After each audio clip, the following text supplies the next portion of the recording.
আবারও স্বাগত ২১ বিজনেসে, সঙ্গে আছে মিস সাদিয়া লাবনী। এবার দেশ বিদেশের ব্যবসা বাণিজ্য ও অর্থনীতির আরও কিছু সংবাদ।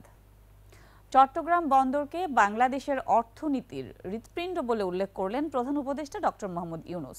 চট্টগ্রাম পরিদর্শনে গিয়ে বন্দরের নিউ বোরিং কন্টেইনার টার্মিনালে আয়োজিত অনুষ্ঠানে তিনি বলেন, এ বন্দরকে বিশ্বমানে উন্নীত করতে বিশ্বের শীর্ষস্থানীয় বন্দর পরিচালনা কোম্পানিগুলোকে যুক্ত করা হবে। কালুরঘাটে কর্ণফুলী নদীর উপর বহুল প্রত্যাশিত রেল সহ সড়ক সেতু নির্মাণ কাজের আনুষ্ঠানিক উদ্বোধন করেন প্রধান উপদেষ্টা। মেহেদী হাসানের রিপোর্ট। প্রধান উপদেষ্টা হিসেবে দায়িত্ব গ্রহণের পর প্রথমবারের মতো নিজ শহর চট্টগ্রাম সফরে ডক্টর ইউনূস সকালে বিমানযোগে পৌঁছান চট্টগ্রামে। বিমানবন্দর থেকে সরাসরি চলে যান চট্টগ্রাম বন্দরে। বন্দরের বিভিন্ন অংশ ঘুরে ঘুরে পরিদর্শন করেন তিনি। পরে বক্তব্যে বলেন, দেশের আমদানি রপ্তানি বাণিজ্যের 92% হয় এই বন্দর দিয়ে, তাই একে অর্থনীতির হৃৎপিণ্ড বললে ভুল হবে না। বাংলাদেশের অর্থনীতি যদি পাল্টাতে হয়, পাল্টাতে হবে, হয় অবকাশ নেই, আমাদেরকে পাল্টাতে হবে। কারণ চট্টগ্রাম বন্দর হলো ভরসা। আমাদের চট্টগ্রাম বন্দরটা হলো বাংলাদেশের অর্থনীতির হৃৎপিণ্ড। কিন্তু প্রাকৃতিক কারণেই 200 মিটার দৈর্ঘ্যের বেশি জাহাজ এখানে নোঙ্গর করতে পারে না, তাই বিশ্বমানের কোম্পানিগুলোকে যুক্ত করে এর আধুনিকায়ন করতে চায় সরকার। নেতারা সিঙ্গাপুরের চিকিৎসার জন্য যাচ্ছে, ব্যাংককে চিকিৎসার জন্য যাচ্ছে, কিন্তু বন্দর না, এখানে আর কেউ আসতে পারে না। ভাই, আমাদের চিকিৎসা দরকার, তো এই হৃৎপিণ্ডের চিকিৎসার দরকার, তাহলে বিদেশি ডাক্তার আনতে হবে, তো উপায় নাই আমাদেরকে সবচেয়ে সেরা চিকিৎসক এটার পেছনে দিতে হবে, যাতে এই হৃৎপিণ্ড বিরাট আকারে আমাদের বানিয়ে দিতে পারি, কোনো সমস্যা যেন আমাদের না হয়। শুধু বাংলাদেশ নয়, চট্টগ্রাম বন্দর হবে এ অঞ্চলের প্রধান বন্দর। নেপালের কথা বললাম, ভুটানের কথা বললাম, সেভেন সিস্টার্সের কথা বললাম, সবার জন্য হৃৎপিণ্ড একটাই। এই হৃৎপিণ্ড যদি সংযুক্ত হয়, সেও লাভবান হবে, আমরাও লাভবান হব। ভুটান যদি এটার সঙ্গে সংযুক্ত হয়, সেও লাভবান হবে, আমরাও লাভবান হব। সেভেন সিস্টার যদি এটার সঙ্গে সংযুক্ত হয়, তারা লাভবান হবে, আমরাও লাভবান হব। এরপর প্রধান উপদেষ্টা যান কালুরঘাটে। সেখানে বহুল প্রত্যাশিত রেল সহ সড়ক সেতুর নির্মাণ কাজ উদ্বোধন করেন তিনি। মেহেদী হাসান, 21 টেলিভিশন, ঢাকা। অবশেষে শর্ত মেনেই আইএমএফের ঋণ পাচ্ছে বাংলাদেশ। $470 কোটি ঋণ কর্মসূচির চতুর্থ ও পঞ্চম কিস্তির $130 কোটি ছাড় হতে পারে আগামী মাসেই। আইএমএফের শর্ত অনুযায়ী বিনিময় হারে আরও নমনীয়তা আনতে যাচ্ছে কেন্দ্রীয় ব্যাংক। বর্তমানে প্রচলিত ক্রলিং পেগ ব্যবস্থায় মধ্যবর্তী দর 119 টাকা এবং করিডোর 2.5%, এটি বাড়িয়ে 4% করার চিন্তা রয়েছে। এর ফলে ব্যাংকগুলো মধ্যবর্তী দরের তুলনায় 4% বেশি বা কম দরে ডলার লেনদেন করতে পারবে, অর্থাৎ বিনিময় হার আরও বেশি বাজার নির্ভর হবে। এছাড়া আইএমএফের বেশ কয়েকটি শর্ত মেনে নিতে সরকার ও বাংলাদেশ ব্যাংক নমনীয় অবস্থান নিয়েছে। এর মধ্যে রয়েছে জাতীয় রাজস্ব বোর্ড পুনর্গঠন এবং বাজার ব্যবস্থায় প্রভাব না ফেলে ভর্তুকি পর্যালোচনা করা।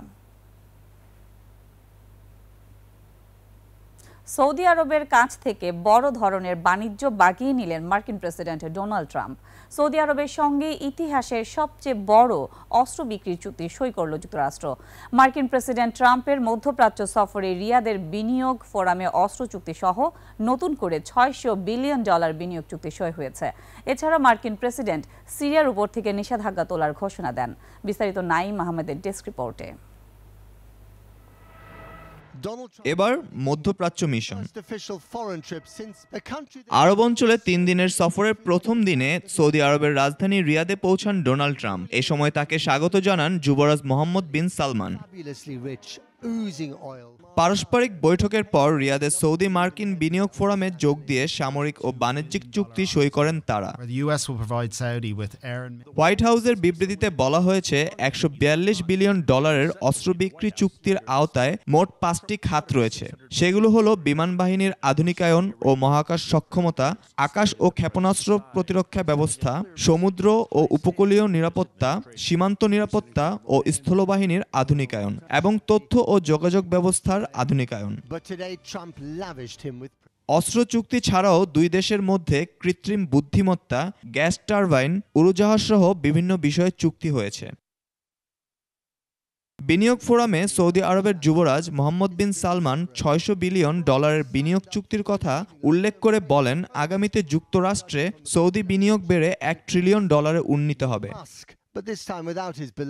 এদিকে যুদ্ধাপরাধের অভিযোগে বাশার সরকার আমলে সিরিয়ার উপর আরোপিত মার্কিন নিষেধাজ্ঞা তুলে নেয়ার কথা জানিয়েছেন মার্কিন প্রেসিডেন্ট। তিনি বলেন, সিরিয়ায় নতুন সরকার এসেছে, তারা দেশকে স্থিতিশীল করতে এবং শান্তি বজায় রাখতে সফল হবে বলেও আশাবাদ ট্রাম্পের। Sanctions were brutal and crippling and served as an important function, nevertheless, at the time, but now it's their time to shine. Saudi আরব সফর শেষে কাতার ও সংযুক্ত আরব আমিরাতে যাবেন ট্রাম্প। মধ্যপ্রাচ্য সফরের সময় ঘনিষ্ঠ মিত্র দেশ ইসরায়েল ভ্রমণের কোনো পরিকল্পনা নেই ট্রাম্পের। তবে ইউক্রেন যুদ্ধ বন্ধে তুরস্কের ইস্তাম্বুলে অনুষ্ঠিত মস্কো ও কিয়েভের বৈঠকে অংশ নিতে পারেন তিনি।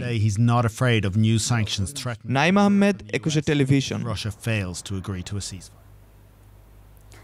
দেশের বাজারে আবারও বেড়েছে স্বর্ণের দাম। এবার ভরিতে সর্বোচ্চ 1563 টাকা বাড়িয়ে স্বর্ণের নতুন দাম নির্ধারণ করেছে বাংলাদেশ জুয়েলার্স সমিতি বাজুস। নতুন দামে 22 ক্যারেটের এক ভরি স্বর্ণের দাম এখন 1,69,186 টাকা, যা আজ থেকেই কার্যকর হয়েছে। এছাড়া 21 ক্যারেটের প্রতি ভরি 1,61,500 টাকা, 18 ক্যারেটের প্রতি ভরি 1,38,428 টাকা এবং সনাতন পদ্ধতির প্রতি ভরি স্বর্ণের দাম 1,14,436 টাকা নির্ধারণ করা হয়েছে। স্থানীয় বাজারে তেজাবি স্বর্ণের দাম বাড়ায় সার্বিক পরিস্থিতি বিবেচনায় স্বর্ণের নতুন দাম নির্ধারণ করা হয়েছে বলে জানিয়েছে বাজুস। এবার এশিয়ার প্রধান শেয়ার বাজারের খবর। সূচকের মিশ্র প্রবণতা দেখা যাচ্ছে এশিয়ার বেশিরভাগ পুঁজিবাজারে। জাপানের শেয়ার বাজার নিকে সূচক 55 পয়েন্ট কমে দাঁড়িয়েছে 38,128 পয়েন্টে। বেড়েছে হংকংয়ের শেয়ার বাজার হ্যাংসেং এর সূচক 487 পয়েন্ট কমে অবস্থান করছে 23,595 পয়েন্টে। কমেছে সিঙ্গাপুরের এসটিআই সূচক, এটি 11 পয়েন্ট কমে অবস্থান করছে 3,869 পয়েন্টে। চীনের শেয়ার বাজার সাংহাই কম্পোজিট ইন্ডেক্স অবস্থান করছে 3,398 পয়েন্টে, যা আগের দিনের চেয়ে 23 পয়েন্ট বেশি। বোম্বে সেন্সেক্স 30 ইন্ডেক্সকে দেখা যাচ্ছে ঊর্ধ্বমুখী প্রবণতায়। সেন্সেক্সের সূচক 192 পয়েন্ট বেড়ে অবস্থান করছে 81,340 পয়েন্টে। কমেছে থাইল্যান্ডের থাই স্টক এক্সচেঞ্জের সূচক, এটি 3 পয়েন্ট কমে অবস্থান করছে 1,211 পয়েন্টে। এখন জানিয়ে দিচ্ছি আন্তর্জাতিক বাজারে জ্বালানি তেলের মূল্য পরিস্থিতি। বিশ্ববাজারে জ্বালানি তেলের দাম কমেছে। জুলাই 2025 সরবরাহ চুক্তিতে ক্রুড অয়েল ব্রেন্ট ব্যারেল প্রতি বিক্রি হচ্ছে $66.41, যা আগের দিনের চেয়ে প্রতি ব্যারেল $0.22 কম। এবার জানাবো আন্তর্জাতিক বাজারে সোনা ও রূপার দাম। আন্তর্জাতিক বাজারে কমেছে স্বর্ণের দাম। 22 ক্যারেটের প্রতি আউন্স স্বর্ণ বিক্রি হচ্ছে $3,229, যা আগের দিনের চেয়ে $0.66 কম। কমেছে রূপার দামও। প্রতি আউন্স রূপা বিক্রি হচ্ছে $32.78, যা আগের কার্যদিবসের তুলনায় $0.15 কম। আন্তর্জাতিক বাজারে গম, তুলা, চিনি ও সয়াবিন তেলের বাজার দর। বিশ্ববাজারে বেড়েছে গমের দাম। শিকাগো বোর্ড অফ ট্রেডে জুলাই 2025 সরবরাহ চুক্তিতে প্রতি বুশেল গমের ভবিষ্যৎ মূল্য দাঁড়িয়েছে 519.25 সেন্টস, যা গত দিনের চেয়ে 2 সেন্টস বেশি। আন্তর্জাতিক বাজারে তুলার দাম বেড়েছে। জুলাই 2025 সরবরাহ চুক্তি অনুযায়ী প্রতি পাউন্ড তুলার মূল্য দাঁড়িয়েছে 66.32 সেন্টস, যা গত দিনের চেয়ে 0.04 সেন্টস বেশি। বিশ্ববাজারে বেড়েছে চিনির দাম। জুলাই 2025 সরবরাহ চুক্তি অনুযায়ী প্রতি পাউন্ড নাম্বার 11 চিনির মূল্য এখন 18.22 সেন্টস, যা এর আগের কার্যদিবসের চেয়ে 0.52 সেন্টস বেশি। বিশ্ববাজারে বেড়েছে সয়াবিন তেলের দাম। জুলাই 2025 সরবরাহ চুক্তি অনুযায়ী প্রতি পাউন্ড সয়াবিন তেলের মূল্য এখন 51.83 সেন্টস, যা এর আগের কার্যদিবসের চেয়ে 0.35 সেন্টস বেশি। এবার টাকার সঙ্গে প্রধান আন্তর্জাতিক মুদ্রার বিনিময় হার।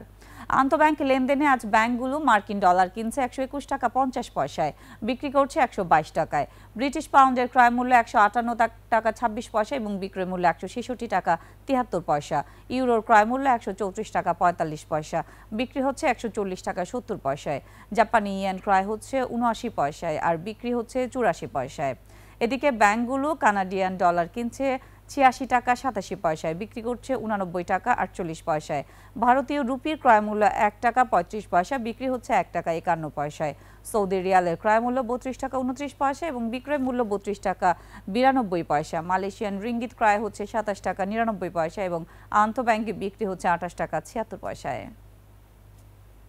দর্শক, এরই সঙ্গে শেষ করছি আজকের একুশে বিজনেস। আগামীকাল দুপুর 1টায় আবারও ফিরে আসবো একুশে বিজনেসের সব আয়োজন নিয়ে। দেখার আমন্ত্রণ রইল। একুশের সঙ্গেই থাকুন।